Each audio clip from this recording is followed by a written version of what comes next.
Many things are still a baffling mystery in our world. Science doesn't quite yet have all the answers or all the keys to unlock the secrets of our universe.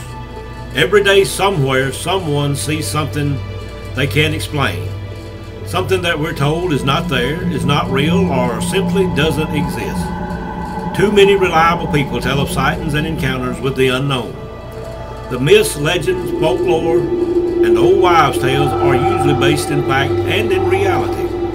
When a witness to such a strange encounter finds no one believes them and faces ridicule from people they trust and love, they turn to us, the Alabama Bigfoot Society. From the heart of the South, this is Alabama Adventure.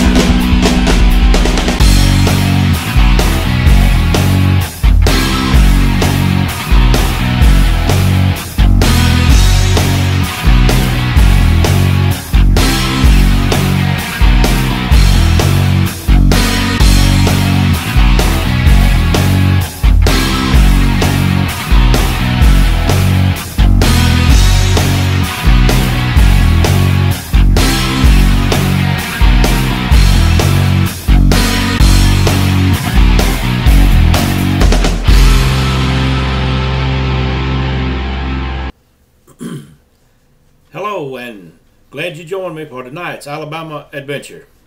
Tonight it's real cold here in the state of Alabama. It's supposed to go down to about 17 degrees.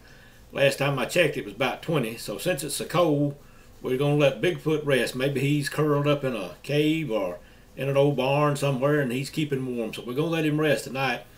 And what I'm going to talk to you about tonight is alien abduction, and a case that I investigated I guess about 10 years ago now, and it was kind of an unusual case, and I'll tell you about it. I have some pictures to show you of the person who possibly was abducted by aliens. We can't say for sure because she doesn't remember, and of course I wasn't there, and as far as I know there wasn't any other witnesses, but I'll tell you about it and you decide for yourself if you think it was an alien abduction.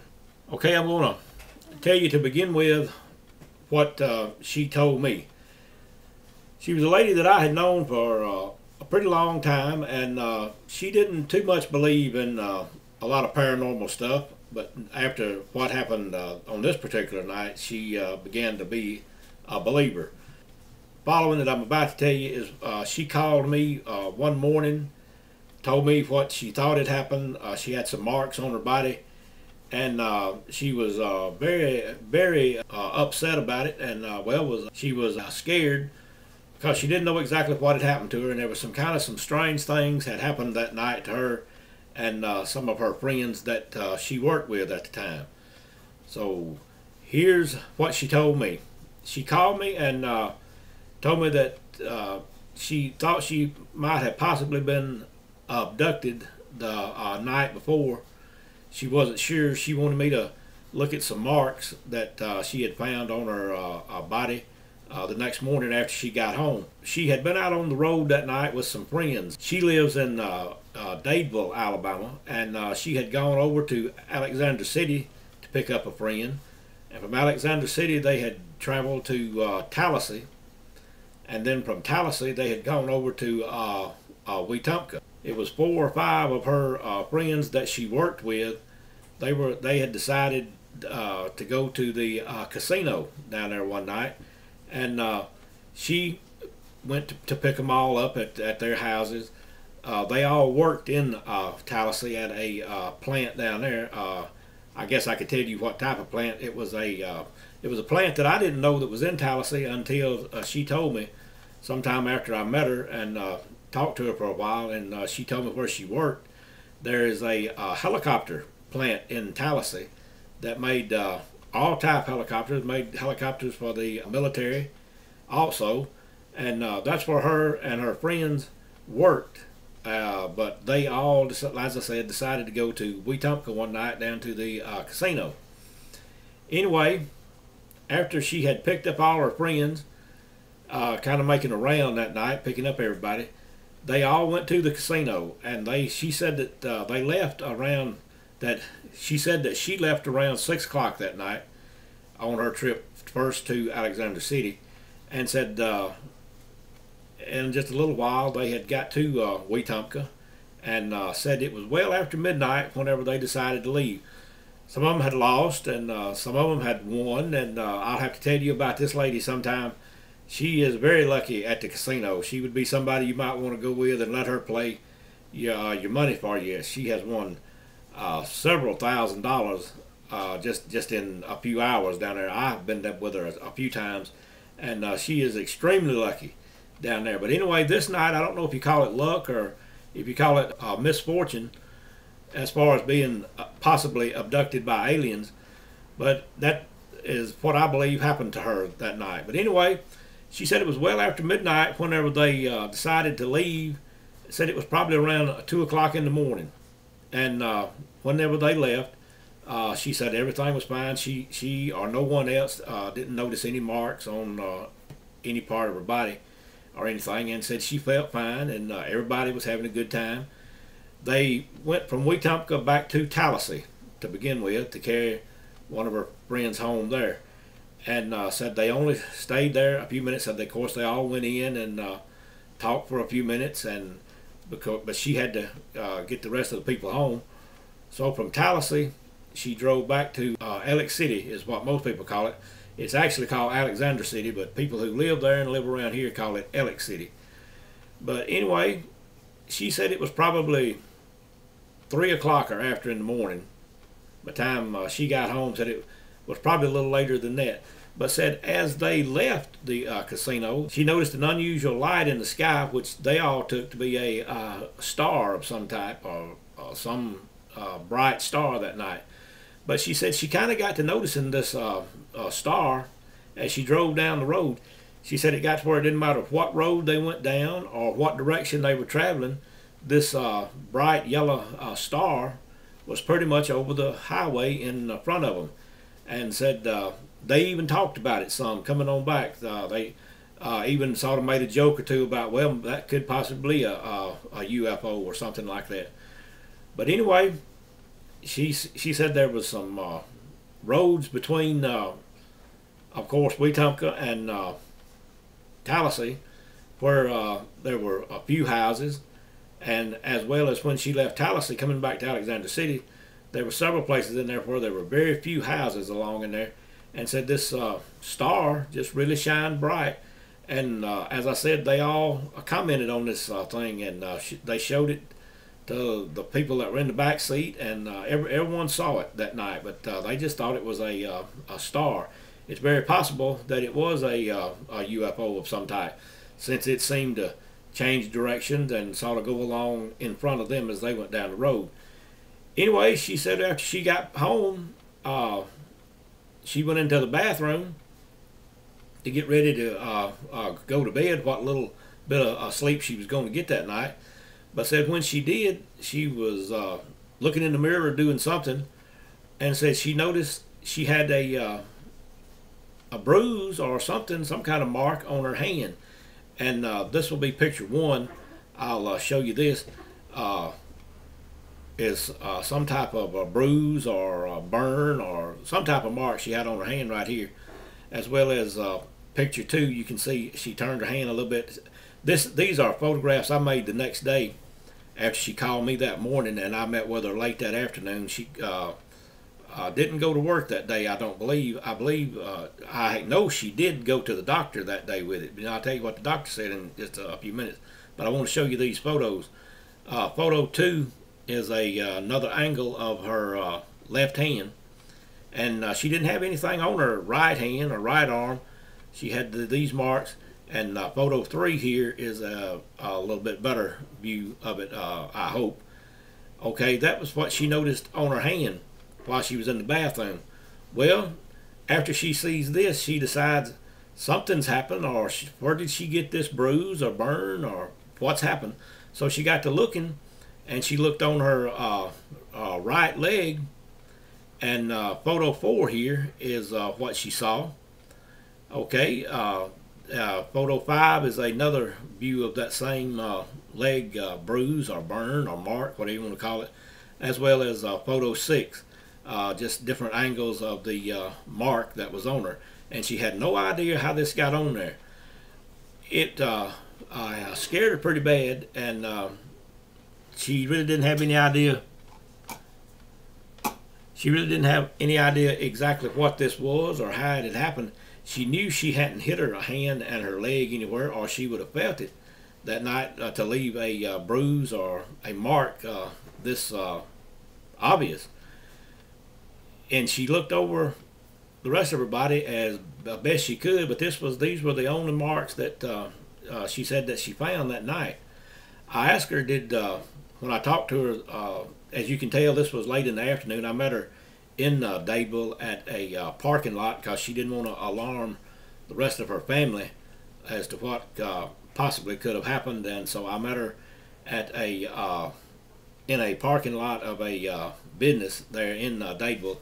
And it was, as I said, it was just after dark whenever I managed to get on down there. So that's why the background of these pictures are dark. But I guess that was good because her legs and hands show up better with the darkness behind her. Anyway, we talked for a few minutes, and I did make these pictures, and she asked me what did I think it was. And after she told me the a story of seeing the light in front of her all the way home that night, I told her, well, it was very possible that she had been abducted by aliens. And had she noticed any other marks anywhere on her body?